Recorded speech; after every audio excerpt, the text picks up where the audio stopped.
August 28, 2020. The constant searing flash of hundreds of cameras, the blinding lights of the overheads, heat and sweat, the deafening roar of cheers, and the announcer's voice as he reads the stats of both fighters. Solid hard mat under their feet and heavy filled gloves in their hands. A young and up-and-coming challenger, the favorite of the night, stands in front of a way more experienced fighter. The young one is in his hometown, betting his honor and his pride in this fight, the same way he has in all the others. They touch gloves. There's a silence, less than a second. The bell rings. Friday night, pay-per-view, it's fight night! The fight goes the distance, 8 long rounds of fists flying, and covers, and dodges, clinches and splits, jabs and uppercuts. There's a lull as they await center ring for the judges to give their results. It comes to a split vote. The young challenger wins it by 2 points! They lift his glove and yell his name and his title, and there's cheers of victory. It's like a scene out of a movie, more than the harsh and sometimes brutal realities of what was once called pugilism and the strongman sport, isn't it? But it's a real one, at least in a sense. Sure, there are miracles that happen in the world of boxing all the time, but this one is less a miracle and, well, a scene from a movie. Or something like that. You see, that nameless young up-and-comer fighter we were talking about is no other than a 24-year-old middleweight and cruiserweight you might have seen before, although not exactly on the inside of a ring. With 4 fights and 4 wins, in the red corner, wearing the controversial colored trunks, former Vine star and YouTube's problem child, the star of today's controversy video, Jake Paul! The wrestler from Ohio. So all the non-Zoomers consumers around might be wondering, well, who is Jake Paul exactly? Well, he happens to be a well-known American Vine star, YouTuber, actor, and model. Getting started with his Vine career saw him garnering early fame and popularity from the count of around 1 million followers within the first 5 months. His, hilarious videos that he posted from time to time only enhanced his fame across social media and augmented the count of his followers to over 5 million and more. Paul also happened to be the first social media star to get regular work as an actor for a Disney Channel TV show in the form of Bizaardvark. He was even once nominated for a Shorty Award in the Vineographer category. On his Instagram and Twitter, he has over 3.1 million followers and over 800,000 followers on his Twitter count alone. You might have also heard of his brother, Logan Paul, another, very famous and also very controversial internet star. But before thriving as a Vine personality, he was leading his life as a competitive wrestler. Maybe the early seed of what would later become his pro career of choice in the ring. As of writing in 2020, collectively, the Paul brothers are worth a minty fresh $36 million, which is not bad for a couple of dudes being goofballs for some vlogs here and there. Of course, it wasn't always going to be successful Vines and tweets and TikToks and YouTube skits and cold hard merch cash for these two. I mean, the guy very much earned his nickname, the Problem Child. The controversies. Vandalism. Jake Paul has been criticized for destroying his house for fun, back in one of his vlogs he made in 2017. Many of his viewers said that Jake was privileged enough to own a big house and to destroy it for amusement and was ungrateful, disrespectful, and ignorant. Oh God, it's already in flames. Oh my God! Whoa. How did that even happen? Bridge the gap. Later in 2017, Jake's neighbors reported to the Los Angeles Police Department and its city council of him and a group of people, Team 10 and his friends, causing destruction to property around the neighborhood. Examples of this include fires and graffiti.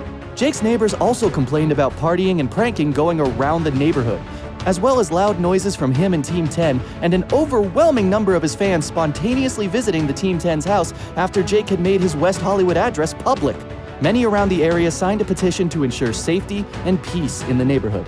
Neither Jake nor Team 10 were ever charged with a crime or evicted from the house, but did pretend to be on YouTube for a while, causing negativity from viewers due to the misleading circumstance. When asked by Inside Edition on his take on the matter, he refused to talk to them and left. On 2 different occasions, Jake's behavior was seen as rude and disruptive. Due to the commotion from many people surrounding the incidents, Jake was fired from Disney, in the process being kicked off of Bizaardvark after being on it for a year and month during the middle of its 2nd season. A statement released from a Disney spokesperson concluded that the situation wasn't the only reason why Jake left. He said that Jake and Disney mutually agreed that Jake should move on due to Jake wanting to expand his YouTube channel, Team 10, and upcoming business ventures, including going into more adult acting roles. However, when he made the fake docs and hacker video for publicity, he revealed that he had been fired from Disney. And while the docs and hacking were fake, the video was made at the old Team 10 house.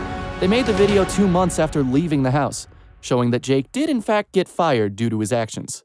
On January 3, 2018, Paul started the website Edfluence, a program to teach younger people how to be successful, learn life skills, and earn money online. The course cost $7 US per user, which would allow the user to unlock a series of videos for a roadmap to success as an influencer. However, the $7 did not unlock the entire program, but only gave a few basic tips. Paul also promised his audience that if they joined the course, they would get to join Team 1000, which, well, did not happen. Following the situation, Paul was accused of scamming young followers and stealing their money. Then, 2 years later, on January 31st, 2020, Edfluence was shut down, which stopped the course permanently. On February 15th, Paul announced that he would partner with Los Angeles-based brand development group Gen Z Holdings Inc. to create a $19.99 per month platform aimed at teaching children how to build an online presence. The financial freedom movement promises to give subscribers access to Jake Paul's personal experience, rituals, and secret formula, and cutting-edge mentorship, coaching, and training.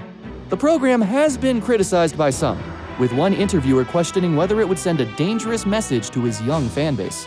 On January 3, 2019, Paul, along with fellow YouTuber RiceGum, came under fire for promoting Mystery Brand, a website that offers the chance to open a digital mystery box of pre-selected items with a promise to win one in real life at random. Many users have said they have not received prizes they won through the site. To be fair, one can never be too young to start hustling and gambling, right? Oh, wait, actually, yeah, they can't. There's like a law against that. On top of the 2017 public complaints that eventually led to Paul's dismissal from Bizarredvark, that one Disney Channel show that suddenly felt a bit iffy relating itself with Jake's, bad boy persona, Paul's neighbors in the Beverly Grove neighborhood filed a class action public nuisance lawsuit against him. You see, Paul made his home address public, leading crowds of fans to gather outside Paul's residence, and noise complaints by neighbors. On April 24, 2018, it was reported that Paul was being sued by Cobra Acquisitions, the company that owns the house, for $2.5 million. On July 11, 2020, Paul threw a large party at his home in Calabasas, California. Despite the ongoing COVID-19 pandemic, dozens of people attended without wearing masks and paying no attention to social distancing.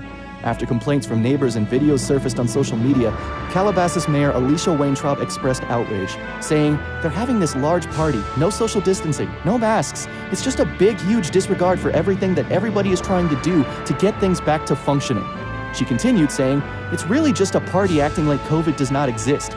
It's acting that businesses aren't closed."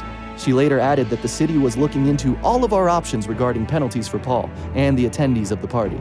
On November 25, 2020, Paul attracted further COVID-related controversy due to statements in an interview with the Daily Beast. When interviewer Marlo Stern asked Paul if he regretted his words and actions regarding the July 11th party, Paul responded by saying that COVID-19 was a hoax, also stating that 98% of news about it is fake, and that he believed the measures against COVID-19 in the United States should end, calling them the most detrimental thing to our society.